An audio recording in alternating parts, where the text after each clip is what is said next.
አብይ ገዳይ ነው። አብይ ገዳይ ነው። አትፍሩ። አብይ ገዳይ ነው። ሰይጣን ነው። እንደውም አብይ ሰይጣን ነው። አብይ ሰይጣን ነው። ለምንድን ነው ይሄን ያልኩት? ለምንድን ነው ይሄን ያልኩት? በአብይ አህመድና በብርሃኑ ጁላ መካከል የተፈጠረው መንፈራቀቅን በተመለከተ ትላንትና በነገራችን ላይ በጣም ክሪቲካል የሆነ መረጃ ነው ያደረስነው። ደግመን ለማጣራት ሞክረናል። አብይ አህመድ በአቋሙ ገፍቶበታል። ብርሃኑ ጁላን ከኃላፊነት አንስቶ ጌታቸው ጉዲናን የመከላከያ ኢታማዦር ሹም የማድረግ ፍላጎት አለው። ብርሃኑ ጁላ መነሳት የለበትም የሚል አቋም ደግሞ በእነ ሽመልስ አብዲሳ በኩል አለ። ለሶኮልድ የሸዋ ጀልዶ አካባቢ ስብስብ ብርሃኑ ጁላ፣ ሽመልስ አብዲሳ ምናምን ከተነኩ ይሄ የጅማቲም ጠቅላላ እንዳለ የኦሮሚያን ፖለቲካ ሊበላው ነው።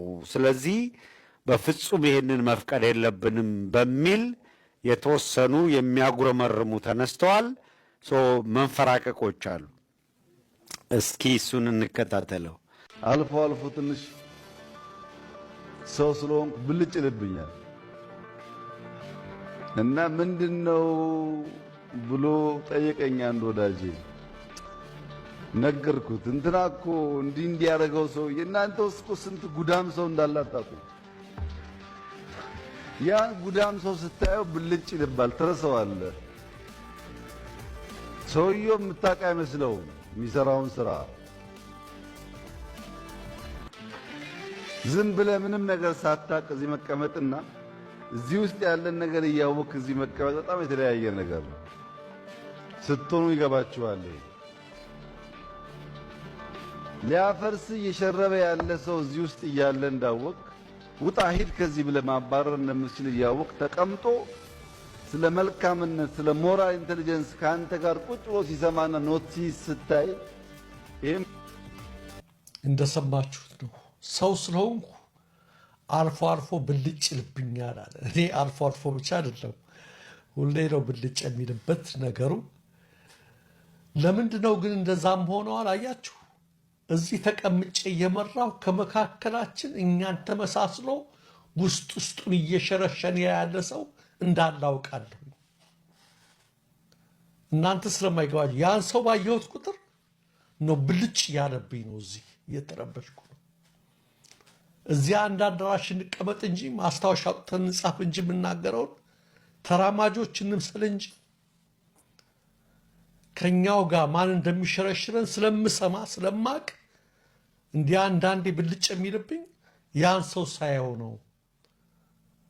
ስለዚህ ተረዱኝ እያለ እያሸማቀቃቸው ከእናንተ መካከል መረጃ የሚያቀብል ከዚህ የሚያወጣ እኛን የሚቦረቡር አለ እያላቸው ነው። አክቹዋሊ በዛ ብቻ አይደለም፣ በመከላከያም ውስጥ ይህን ነገር እየሰማ ነው። እርስ በርስ አለመተማመኑ እየከፋ ነው የመጣው እና አብይም ይሄን ያረጋገጠው። ስለዚህ እዚህ አንዳንዴ ስቆጣ ያልሆነ ነገር ስትመለከቱ ቢተረዱኝ። ዝም ብዬ እንደናንተ አይደለም የተቀመጥኩት። እዚህ ተቀምጬ ስመለከት ያን ሰው አየዋለሁ፣ አያቸዋለሁ። እነዛን ቦርቧሪዎች ያኔ እረበሻለሁ ውስጤና ብልጭ ይልብኛል እያለ እያስፈራራቸው ነው የሚገኘው። ተመልካቾቻችን አብይ አህመድ ብርሃኑ ጁላን በክብር ተሸኘ ምናምን ብሎ ማንሳትና መዝግቡ ጌታቸው ጉዲናን ሲነቃ ካልተውት በቀር ጌታቸው ጉዲናን ግን አዛዥ አድርጎ ኢታማዦር ሹም አድርጎ ማምጣት ይፈልጋል። ያው እንደምታውቁት የንግድ ባንኩ ባጫ ግና ሲነሳ አቤሳኖ ነው የተተካው። አዲስ አበባ ላይ ታከለ ኡማ ሲነሳ አዳነች አቤቤ ነው የተተካችው።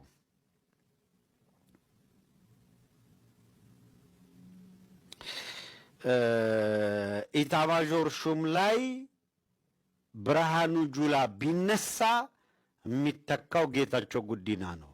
አየር ኃይል ላይ ይልማ መርዳሳ ቢነሳ ማን ነው ወይ ከአምስት ስድስት ምክትሎች አሉ አይደለም? ከነሱ መካከል አንዱ ነው የሚመጣው። ኦዴድ ሲነሳ ኦዴድ ነው የሚተካው የትም ቦታ ላይ። የአገሪቷን ቁልፍ ስልጣን የኢኮኖሚውንም የወታደሩንም ሌላውንም ጨፍልቆ ይዞ እንደፈለገ የሚፈነጭ ስብስብ ነው ያለው ይሄ ስብስብ። እርስ በርስ ውስጥ ግን የተፈጠሩ እንደዚህ ያሉ የመንፈራቀቅ ችግሮች ግን መነሻ ምክንያታቸው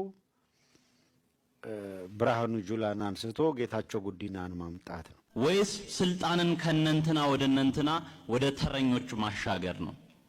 ለውጥ ምናምን ሲባል ነበር። ለውጡ ከመጥፎ ስርዓት ወደ ጥሩ ስርዓት ነው ወይስ ስልጣንን ከነንትና ወደ ነንትና ወደ ተረኞች ማሻገር ነው? እኔ አልገባኝም። ትንሽ ግራ ገብቶኛል። የኔን ቁስል የማያክም የኔን ማህበረሰብ ችግር የማይፈታ ለውጥ ከሆነ ያለው ጣላቀው እኛና ሌሎች እንዴት ነው የኖርን ያለነው ኢትዮጵያ ውስጥ? ስለ ኢትዮጵያ ተጨነቅን፣ በጣም አዘንን። ስለ ኢትዮጵያ ደማችንን ሰጠን። ምላሹ ምን ሆነ? ይመስለኛል እባብና እርግብ በአንድ ሜዳ እየተጫወትን ነው። ስለዚህ ወይኛ እባብ እንሁን ወይ እነሱ እርግብ ይሁኑ። እንደዛ ካልሆነ በተናጥል ምን ሞትበት ነገር አይኖርም። ባለቤቱን ካልናቁ አጥሩን አይነቀንቁም ይላል የኛ ማህበረሰብና ተንቀን ስለሆነ በጣም ይቅርታና ምናጨበጭብበት ጊዜ ላይ ያለን አይመስለኝም። እንደ ማህበረሰብ ስናሸንፍ ድል ስናደርግ ያኔ በጋራ እናጨበጭባለን። ከጃንሆይ ወዲህ የእግዚአብሔር ስም አይጠራም። ከጃንሆይ ወዲህ የእግዚአብሔር ስም ይሄም በሽታ ከመምጣቱ በፊት የእግዚአብሔር ስም መጠራት የጀመረው በዶክተር አብይ አህመድ ዘመን ነው። በዚሁ ላይ እንዳለ ሁሉ እግዚአብሔርን የማያውቀው ሁሉ እግዚአብሔርን የፈለገበት ኖርማል እኮ በቃ በዚህ ልክ ሰው ይወርዳል እንዴ? በዚህ ልክ እንዴት?